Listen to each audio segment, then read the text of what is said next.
shit given, that's how we live it. Don't be mad at the system, it's simply how we've existed. I hear a lot of people talking like they politicians and choose to be an accountant because it's safe in a...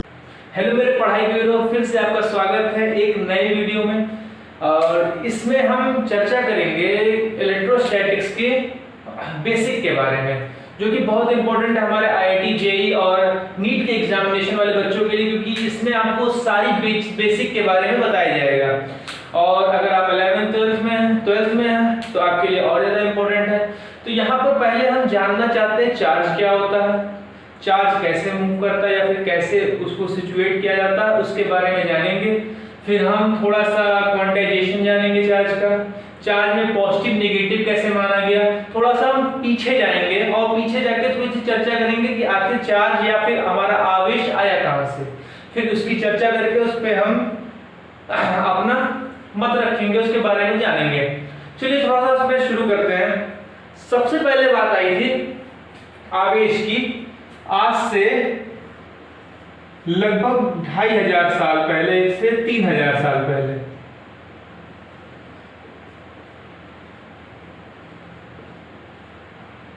इतने समय पहले एक charge की कल्पना हुई थी या फिर charge का बेसिक वहीं शुरू हुआ था। अब कैसे शुरू हुआ था? तो सबसे पहले एक वैज्ञानिक थे,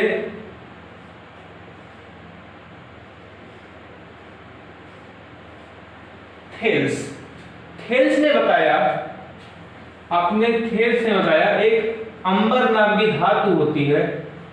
ठीक, थेल्स ने बताया जब अंबर नाम की धातु को आप ऊन पर रगड़ते हैं तो ये छोटे छोटे कणों को आकर्षित कर लेता है। आपने 8th में सब पढ़ा है, लेकिन इसको यहाँ पर थोड़ा सा डीप में पढ़ेंगे, थोड़ा अच्छे से जानेंगे। आपका एनसीईआरटी सिलेबस है, तो एनसीईआरटी सिलेबस में ये चीज बहुत मायने रखती है, जो थ्योरीज होती हैं। ठीक, तो उन्होंने बताया, उन्होंने ऑब्जर्व किया था, एक फिलोसोफर मैथमेटिशियन दोनों थे, उन्होंने एक ऑब्जर्वेशन किया कि अंबर की छड़ को अगर ऊन पे रगड़ते हैं तो वो छोटे छोटे कण क्या कागज के छोटे छोटे टुकड़े हम ले लें या फिर छोटे कण हमारे मिट्टी के थोड़े थोड़े कण, तो उनको ये आकर्षित करने की क्षमता रखता था। ठीक, लेकिन यार हुआ क्या, क्योंकि उन्होंने एक ही तत्व देखा उस समय, मतलब एक ही बंदा था उस समय की जो छोटे छोटे कण को आकर्षित करने का गुण रखता था। तो उन्होंने उस समय यार लगभग उसके 2000 साल तक, लगभग 2000 साल के बाद तक ही वहां उसमें कोई चर्चा नहीं की गई, उसको बहुत ज्यादा महत्व नहीं दिया गया। फिर आते हैं हमारे अगले साइंटिस्ट, उनका नाम है विलियम गिलबर्ट ने बताया, अब ये लगभग कितने बताया था, 1600 में, आपका सन 1600 में उन्होंने बताया कि ये ऐसा नहीं कि सिर्फ अंबर के साथ होता है, यहाँ पर कई सारे धातुएं और हैं, जैसे हम कहते हैं कांच। ठीक, कांच के बाद आपका आबनूस एक आता है,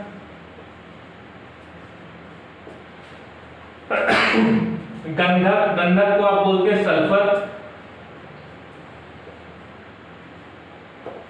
ठीक, और बहुत सारे तत्व थे जिन्होंने ऐसा वर्ग दिया कि मतलब अगर उनको एक विशेष टाइप के चीज पे हम रगड़ते थे, फ्रिक्शन करते थे, फ्रिक्शन मतलब घर्षण करना, रगड़ते थे तो उसमें एक गुण आ जाता था, आकर्षण या प्रतिकर्षण का गुण एक बन जाता था।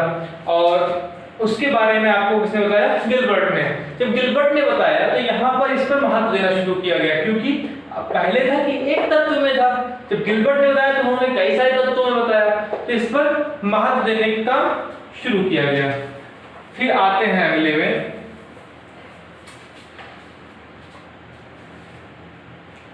अब बात करते हैं सबसे पहले कांच की। अच्छा, कांच किस पे रगड़ा जाता है? कांच को रगड़ा जाता है रेशम पे। ठीक, और अगर अभी देखा था आबनूस को रगड़ा जाता है बिल्ली की खाल पे।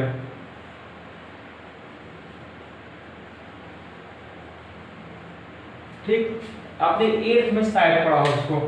कांच रेशम पे रगड़ने पे और आबनूस को बिल्ली की खाल पे रगड़ने पे, ये दोनों आपस में, ये दोनों आवेशित हो जाते हैं। आवेशित होने का मतलब क्या हुआ कि अगर ये छोटे छोटे कण को आकर्षित कर रहे हैं तो कुछ एक ऐसा नाम देना पड़ता, तो उस समय वहां साइंटिस्ट लोगों ने उसको आवेश नाम दे दिया, या फिर कह दिया गया कि इलेक्ट्राइड हो गए, इलेक्ट्रोड बन चुके हैं। ठीक, इनके पास इलेक्ट्रिक पावर आ चुकी है। ठीक, सोचो यहां पर से शुरुआत हुई जब की इलेक्ट्रिसिटी, और आज आप घर पे बल्ब जलाते हो उससे। अरे बल्ब क्या, बहुत कुछ चलाते हो। ठीक, फिर शुरुआत करते हैं यहाँ पर कांच, आगनुस। अच्छा, इनकी पहले उदाहरण क्यों लिया गया, क्योंकि ये इंपॉर्टेंट रोल निभाने वाला है। फिर वहां पर हुआ कि यार अगर आवेश है, आपने क्या पढ़ा है आवेश, अगर आपको याद हो थोड़ा बहुत, तो आवेश आपके दो प्रकार के होते हैं। आप केमिस्ट्री पढ़े होंगे, पॉजिटिव और निगेटिव। पॉजिटिव को आप बोलते हो प्रोटॉन, और इसको निगेटिव को बोलते हो इलेक्ट्रॉन। ठीक, वहां पर मैं आपने बोल दिया। ठीक, यहां पर जब उसके पहले ये डिस्कवरी हुई, उससे पहले ये सब ऑब्जर्व किया जा चुका था। तो उसके पहले बात चलते हैं। अच्छा, पॉजिटिव निगेटिव क्या कहें उसके बारे में चर्चा करते हैं, धन और ऋण क्या है था। तो सबसे पहले बात करते हैं कांच की। कांच जब रेशम पर रगड़ा जाता है तो इसके अंदर एक गुण आ जाता है, जिसकी वजह से ये एक छोटे छोटे कणों को आकर्षित करने का क्षमता रखता है। तो हम क्या किए, सबसे पहले एक्सपेरिमेंट से, ये आपकी कोई छत की आपका बेस हो गया छत का, इस पर से हमने एक कांच की रॉड बांध के लटका दी। किस पे रगड़ा है इसको, रेशम पर।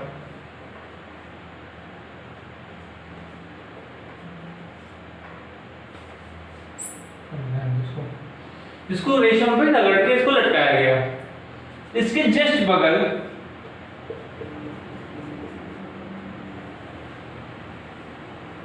एक और कांच की रॉड को लटकाया गया। तो दोनों के बीच में होगा क्या, प्रतिकर्षण, रिपल्शन।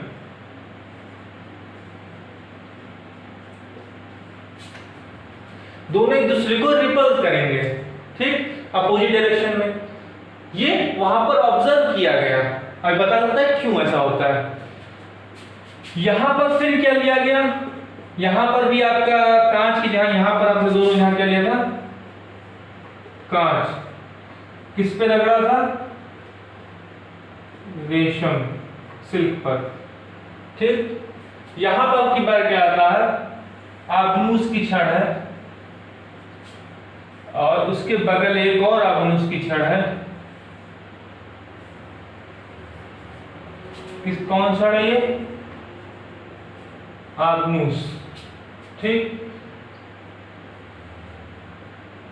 और किस पर रगड़ा गया,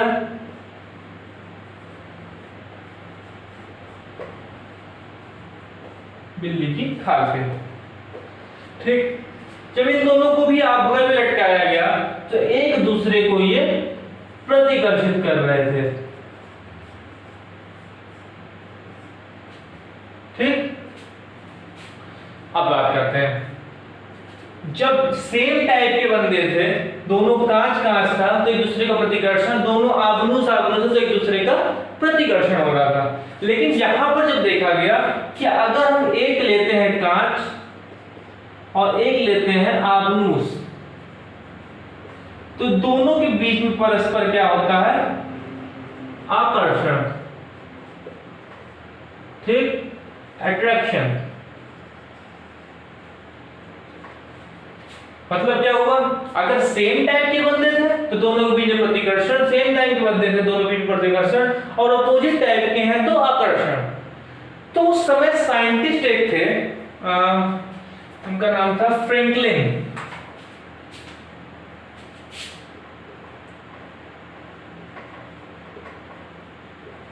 फ्रैंकलिन नाम के साइंटिस्ट थे, सन 1750 में। इस कांच वाले आवेश को उन्होंने क्या बोला, पॉजिटिव चार्ज। ये हो गया धन आवेश।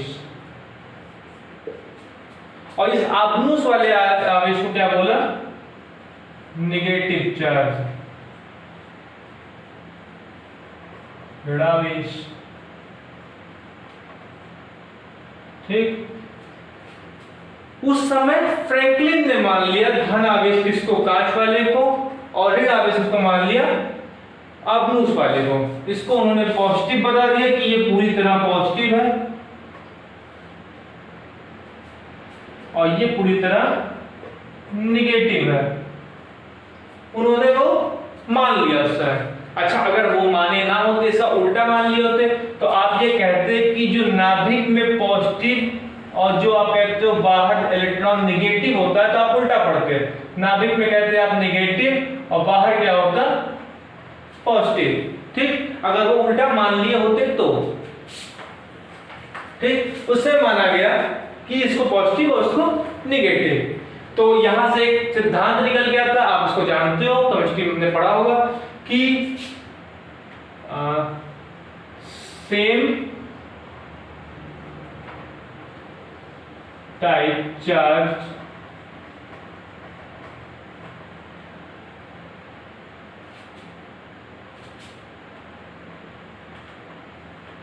repels each other, ठीक, और अपोजिट टाइप चार्ज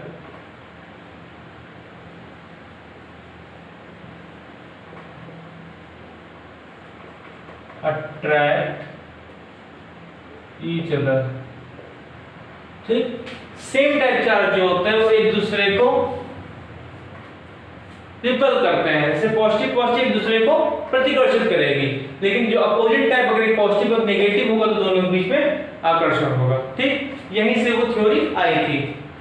अब आते हैं थोड़ा सा और आगे। ये जो चीजें हैं इसको थोड़ा सा आपको नोट डाउन करना है, जिस हिसाब से आप कर पाओ। कोशिश करो कि आप नोट्स अच्छी बनाओ ताकि बोर्ड से दिक्कत ना हो। बोर्ड्स और आपका अगर आईटी और नीट देते हो तब भी बेसिक्स बहुत इंपॉर्टेंट है।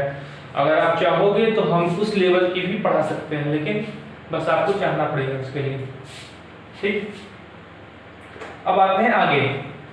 आगे चलने से पहले बात करते हैं थोड़ा सा थ्योरी के ऊपर कि आखिर ये क्यों होता था। इसके बाद उन्होंने चर्चा करना शुरू की कि आखिर ये क्यों हो रहा है कि आपका बिल्ली की खाल पर रगड़ने पर आबनूस आपका बन जाता है निगेटिव और रेशम पर रगड़ने पर कांच आपका पॉजिटिव बन जा रहा है। तो क्यों बन जा रहा है? ये आपका कांच है, ये आपका है आबनूस। ठीक, तो इसके लिए भी थ्योरी दी गई। उस समय थ्योरी ये केमिस्ट्री में बहुत अच्छी, केमिस्ट्री में पूरी तरह लागू होती है और यहाँ पर भी इसकी पहुंच बहुत अच्छी है। वो थ्योरी दी गई क्या कि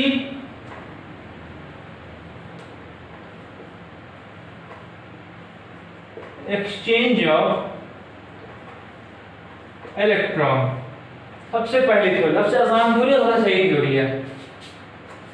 सबसे पहले बात करते हैं एक्सचेंज ऑफ इलेक्ट्रॉन। मान लीजिए, चलो इसको मिटाते हैं, पहले एक बॉल टाइप का बनाते हैं। ठीक, और इसके पास है, चलो छोड़ो इसको, बॉल वाला छोड़ते हैं, थोड़ा सा हम रॉड वाला ही पहले एज्यूम करते हैं। आपके पास ये क्या है? कांच की रॉड है। आपके पास एक सिल्क है, सिल्क मतलब रेशम। ठीक, अब आप क्या कर रहे हो? कांच की रॉड को आप रेशम पर रगड़ोगे, रब करोगे। रब करने से क्या होगा कि इसमें से कुछ इलेक्ट्रॉन इसमें पहुंच जाएंगे। अच्छा, इसमें इलेक्ट्रॉन की कमी हो गई तो इसके पास क्या आ जाएगा? Positive charge. ठीक, यही एक्सचेंज ऑफ इलेक्ट्रॉन मतलब इलेक्ट्रॉनों का आदान प्रदान। यही है कि अगर आप इसको इस पर रब करोगे, रगड़ोगे, घर्षण उत्पन्न करोगे तो क्या होगा? इसमें से इलेक्ट्रॉन चले जाएंगे सिल्क में, और ये इलेक्ट्रॉन जब निकल जाएंगे तो यहां पर होल बनेगा और जो पॉजिटिव चार्ज होगा। ठीक, क्लियर? उसके बाद आते हैं आबनूस वाले पे। आबनूस किस पे लगा रहे थे? कैट स्किन पर, मतलब बिल्ली की खाल पर। तो होगा क्या भैया, जब इस पे इसमें रगड़ोगे तो होता क्या है कि इसमें से बॉन्डिंग टूटती है और कुछ इलेक्ट्रॉन इसमें चले जाते हैं। ठीक, तो ये आपका निगेटिव और ये आपका बन जाता है पॉजिटिव। क्लियर? जितने इलेक्ट्रॉन यहां से ज्यादा आएंगे वो ये ज्यादा इलेक्ट्रॉन पा गया 3 इलेक्ट्रॉन, तो 3 नेगेटिव तो ये 3 पॉजिटिव। मतलब टोटल आपका निकाय क्या होता है, पूरा आपका सिस्टम आपका होता है इक्विलिब्रियम होता है, उदासीन होता है। क्लियर? न्यूट्रल होता है आपका। तो 3 टाइप के, हाँ 2 टाइप के आवेश, 2 आवेश आपने पढ़े। पहला क्या पढ़ा? धनात्मक, अब दूसरा पढ़ा ऋणात्मक। ठीक, आवेश आपने 2 टाइप के पढ़े। सबके लिए जिम्मेवार कौन है? इलेक्ट्रॉन। अच्छा, प्रोटॉन क्यों नहीं है? तो सिंपल आप केमिस्ट्री समझा सकते हो कि भाई कोई बंदा अपना नाभिक नहीं तोड़ सकता, आपके कक्षा के इलेक्ट्रॉन ही मूव करते हैं, नाभिक में से प्रोटॉन आपके निकल नहीं सकते। तो नाभिक अगर ब्रेक नहीं होगा तो इलेक्ट्रॉन ही मूव करेगा, तो सारा जिम्मा किसका है? इलेक्ट्रॉन का। अगर इलेक्ट्रॉन छोड़ के भागा तो वो पॉजिटिव, इलेक्ट्रॉन एक्स्ट्रा आ गए उस पे तो वो नेगेटिव। ठीक, यहां तक बात होगी इसके बेसिक्स की। थोड़ा सा और आगे बढ़ते हैं। अब नेक्स्ट आते हैं आवेश संरक्षण के नियम पे।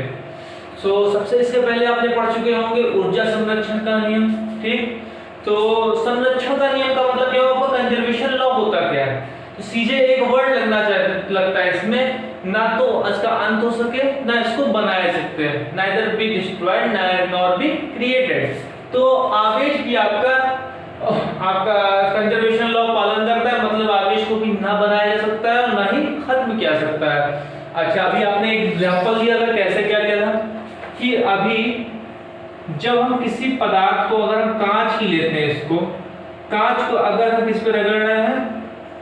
सिल्क पे,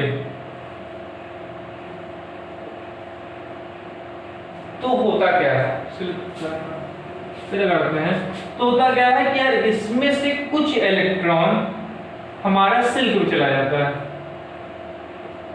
अगर 3 इलेक्ट्रॉन गए तो 3 पॉजिटिव चार्ज, ठीक, और 3 इलेक्ट्रॉन इस पे गए तो 3 नेगेटिव चार्ज ले गया।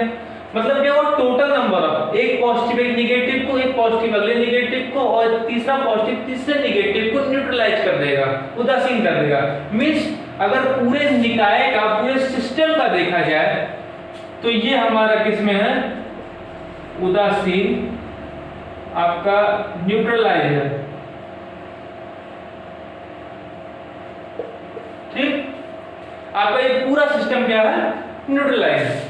तो मतलब क्या हुआ कि अगर एक बंदा इलेक्ट्रॉन लेता है, दूसरा बंदा इलेक्ट्रॉन देता है, तो टोटल नंबर ऑफ चार्ज जोड़ने पर आपका हमेशा 0 आएगा। मींस आपने ना तो चार्ज बनाया और ना ही खत्म किया। होता क्या है कि एक चार्ज आपका एक से दूसरे पदार्थ में ट्रांसफर होता है, स्थानांतरण होता है। तो आप यहां पर क्या कर सकते हो? Electric charge neither be created or nor be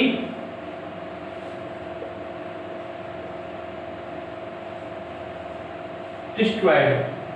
ठीक, ना आप इलेक्ट्रिक चार्ज को बना सकते हो ना ही खत्म कर सकते हो, ये एक से दूसरे रूप में चेंज होता रहता है। आप यहां से इलेक्ट्रॉन तक पहुंचा दो, वो बंदा नेगेटिव हो जाएगा, अगला बंदा जो इससे निकाले वो चल जाएगा आपका पॉजिटिव। अब आज के टॉपिक, आज के लेसन का सबसे लास्ट टॉपिक पे आते हैं,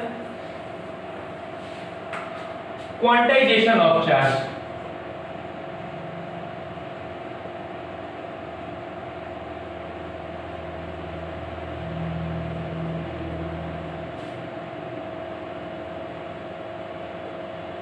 आवेश का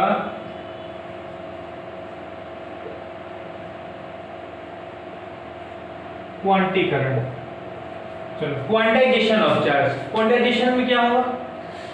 थोड़ा सा यहाँ पर ध्यान देते हैं। सबसे पहले आपने मुख्य क्वांटम नंबर केमिस्ट्री में पढ़ी होगी, और आपने उसमें मुख्य क्वांटम नंबर और सारे 3-4 क्वांटम नंबर सॉल्व पढ़ी हैं। ठीक, आपका n n होता है, उसमें l होता है, s होता है, d होता है, उसमें कई सारे आपके क्वांटम नंबर्स होते हैं। यहाँ पर क्वांटीकरण किससे रिलेट करता है? क्वांटीकरण सीधा मतलब क्या है कि आप उसको सीमित कर दो। जिससे आपका कैपिटल N मुख्य क्वांटम नंबर क्या होता है? 1 2 3 4। मतलब आप कभी 1/2 नहीं लोगे, 2/3 नहीं लोगे, मतलब आप रेशनल में नहीं जाओगे, आप हमेशा इंटीजर्स में रहोगे। तो यहाँ पर भी क्वांटीकरण का मतलब यही होता है कि आप उसको बांध दो। जैसे आपने कहा एक प्लैंक का नियम पढ़ा होगा, E बराबर h न्यू, इसके आगे आप n लगा के इसको क्वांटाइज कर देते हो, ठीक। मतलब जो प्रोटॉन का बंडल आएगा वो कितने नंबर्स पे आएगा, कितने ज्यादा बंडल आएंगे या कितनी संख्या में बंडल आएंगे, तो n रिप्रेजेंट करता है यहाँ पर, ठीक। वैसे यहाँ पर क्या कहते हैं कि अगर एक निकाय और दूसरे निकाय में आवेश का स्थानांतरण हो रहा है, मतलब इसमें से इलेक्ट्रॉन इसमें जा रहा है, तो हमेशा इन निकायों का आवेश, इन सिस्टम्स का आवेश क्या होगा? आपका अगर टोटल आवेश लेना होगा तो इलेक्ट्रॉन का कुछ गुना होगा, क्योंकि कितने इलेक्ट्रॉन जाएंगे? 10 20 25 40 50 60 इलेक्ट्रॉन। अब ऐसा कभी नहीं होगा कि आप इलेक्ट्रॉन आधा बेच दो, आधा इलेक्ट्रॉन होता ही नहीं था, ठीक। अब बहुत आगे बढ़ोगे तो होता है, थोड़ा सा उसमें क्लियरिफिकेशन है, लेकिन यहाँ तक के लिए लेवल के लिए इलेक्ट्रॉन तो ब्रेकेबल नहीं है। आप सबसे छोटी इकाई आप जानते हो इलेक्ट्रॉन, न्यूट्रॉन और प्रोटॉन, इससे छोटा कोई नहीं होता है। तो क्या हुआ, इलेक्ट्रॉन जब एक निकाय से दूसरे निकाय में जाते हैं तो ये बंदा हमारा पॉजिटिव बन गया और ये हमारा नेगेटिव बन गया। अब बेसिक ये चीज है कि इन दोनों पे आवेश समान होगा, लेकिन विपरीत, जितना इस पे पॉजिटिव होगा उतना इस पे नेगेटिव आवेश होगा, ठीक। कितने इलेक्ट्रॉन के मान लो? 3 इलेक्ट्रॉन।